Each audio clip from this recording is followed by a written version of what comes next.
In this video, I want to talk about something a little bit different from my usual running content. I really enjoy making videos about running, but I also love testing and refining the tech that helps me to do it. So today, I want you to say hello to my little friend, the Insta360 GO 3S action camera. This video is not sponsored.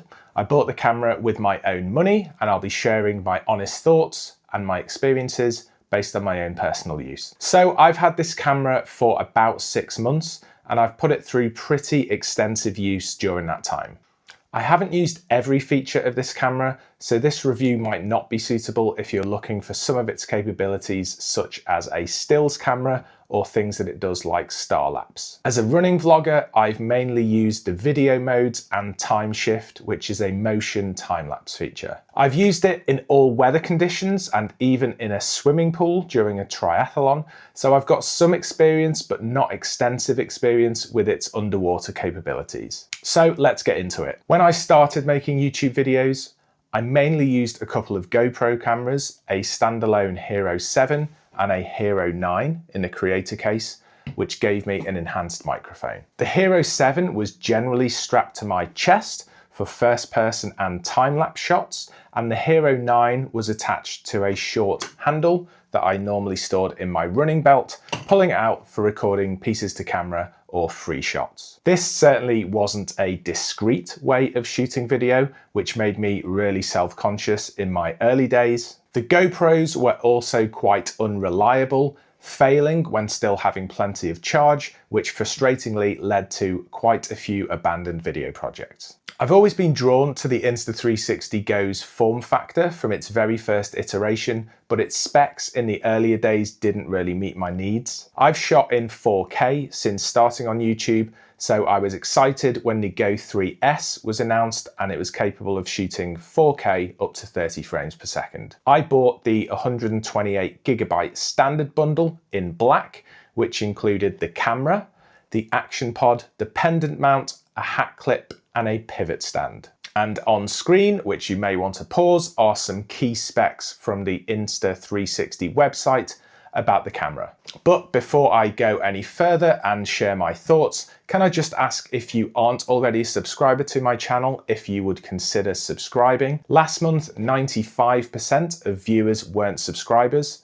I've had a very welcome recent bump in subscribers on YouTube, and I would love to continue building a community here. So I would really appreciate it if you would subscribe. And now let's dive into the review. So after about 6 months of use, what do I think about the Insta360 GO 3S? This camera does not have the best video quality. This camera does not have the best audio quality. And this camera certainly doesn't have the best battery life. So you might be thinking I'm a bit disappointed with the GO 3S. And you'd be wrong. This little thing has been an absolute game changer for my videos. We'll dig a bit into some of the flaws a bit later, but we'll start with the good stuff. I spent my first 2 months with the camera getting to grips with it, putting it through its paces, and I got so attached to it. I pretty much instantly stopped using both my GoPros and replaced them with the Insta360 GO 3S. I got so confident in its abilities that I used it exclusively to film my in-race vlog during the 2024 Chicago Marathon, replacing my old setup. I used my iPhone a bit to film some of the pre and post race stuff, but from the starting gun to the finish line, it was all the GO 3S. The thumb cam provided excellent first-person shots, B-roll, and pieces to camera. The audio was recorded directly into the thumb cam, resulting in high quality sound. It picked up my voice well enough on the pieces to camera, and there was a lot of background noise, as you can imagine, from the atmosphere during a marathon. I had bought some little wind muffs to stick over the microphone to reduce any wind noise,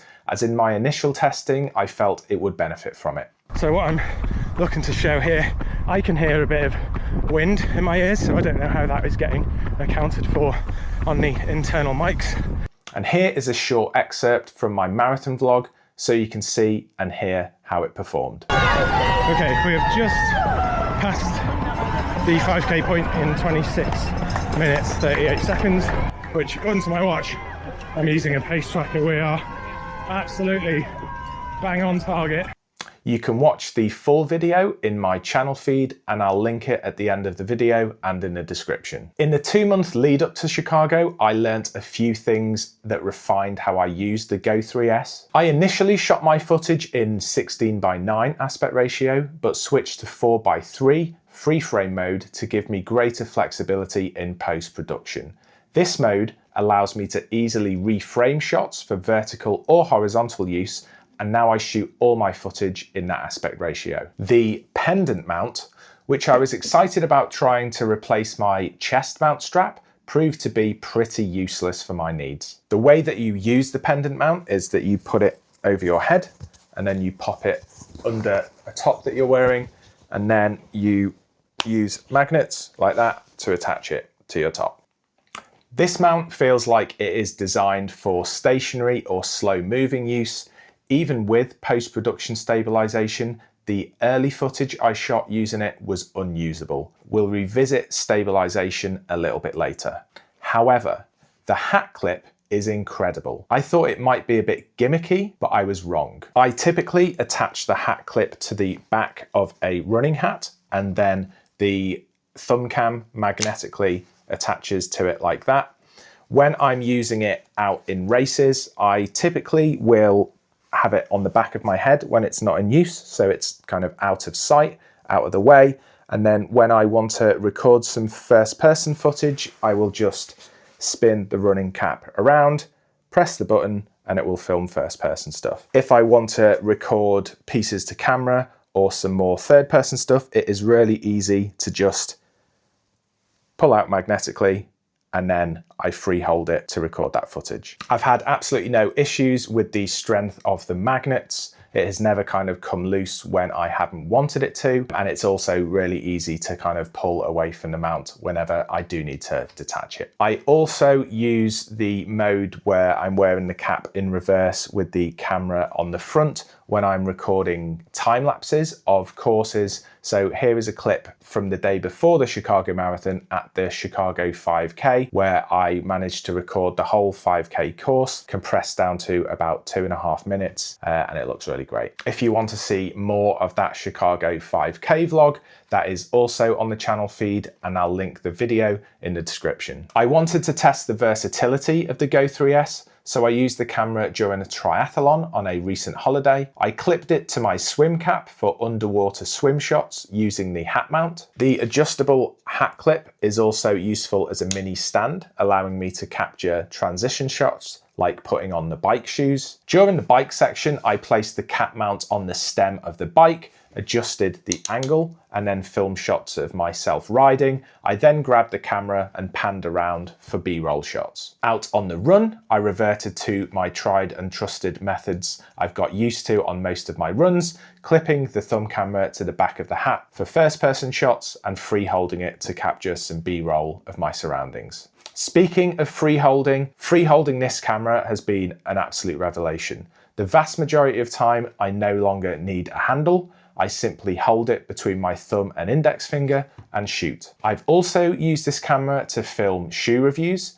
It's small enough in size to allow me to fit it inside a shoe and capture some of the footage. While the footage isn't anywhere close to cinematic, it helps me illustrate aspects like a running shoe's internal structure. So far, I've pretty much exclusively talked about the thumb cam side of the Go 3S, but what about the action pod? Not once to date have I shot any footage with the thumb cam attached to the action pod. For me, the action pod serves as a portable battery for the thumb cam and a way to review the settings and to have a quick look at any of the footage that I've shot. It also serves as the means for me to export the footage off the camera onto my computer for editing. I do this via USB-C. You can do it wirelessly, but it takes significantly longer. Earlier in the review, I said I would talk through some of the downsides. While I'm talking about the action pod, it's probably a good time to bring up the initial ease of use of the camera and the action pod compared to something like a phone or a GoPro. It took a bit of getting my head around how the Go 3S worked and how it interacted with the action pod,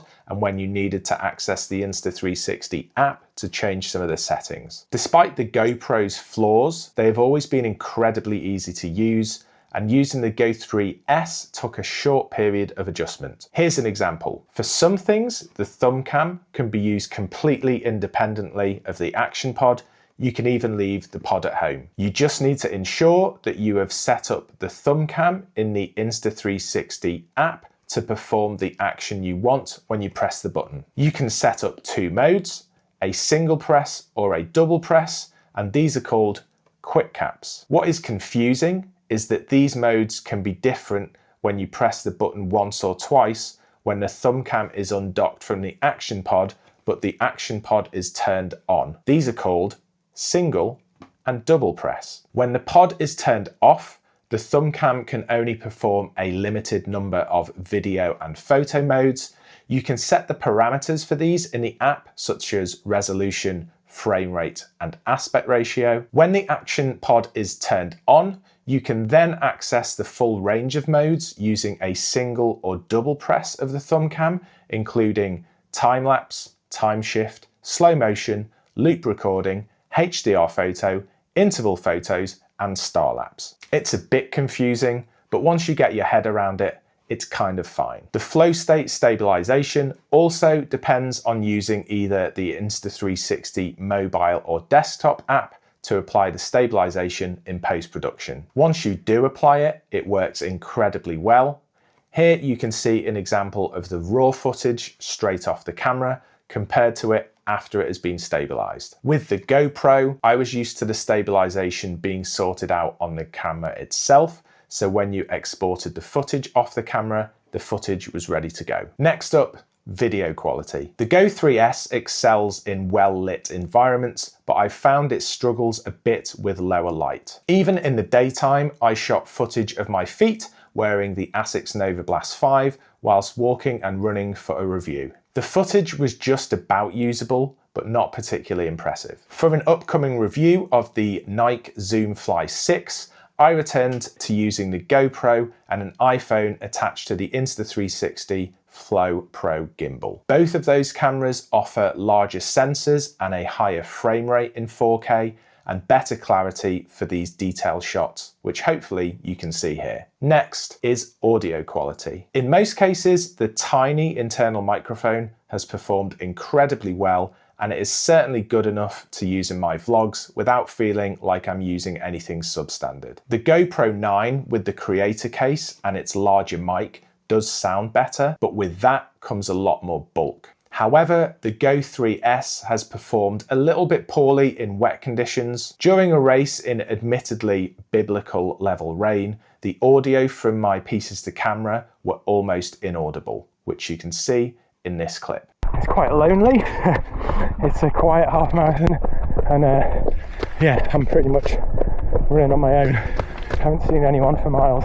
This was definitely an extreme case, pushing the camera mic to its limits, but it's more than acceptable in the vast majority of situations. Next, the battery. I mean, look at the size of this thing. With all that tech in here, it's surprising there's a battery in here at all. But that being said, it is a small battery and it doesn't last as long as a full bore action cam or your phone. But to get half an hour of filming in just the thumb cam is actually pretty exceptional. When I think I'm going to need an endurance level of battery, I carry the action pod in my running belt and occasionally dock the thumb cam to it to recharge the battery. But despite these few shortcomings, the Insta360 GO 3S is my most essential current tool for capturing my running adventures. It's lightweight and portable, allowing me to film vlogs with ease. So I hope this video has provided a genuine glimpse of my use case with the Insta360 GO 3S as a running vlogger. Feel free to ask any questions in the comments and I'll do my best to answer them. Thanks for watching, and as I said earlier, please like the video and subscribe to my channel, and I'll see you next time. See ya.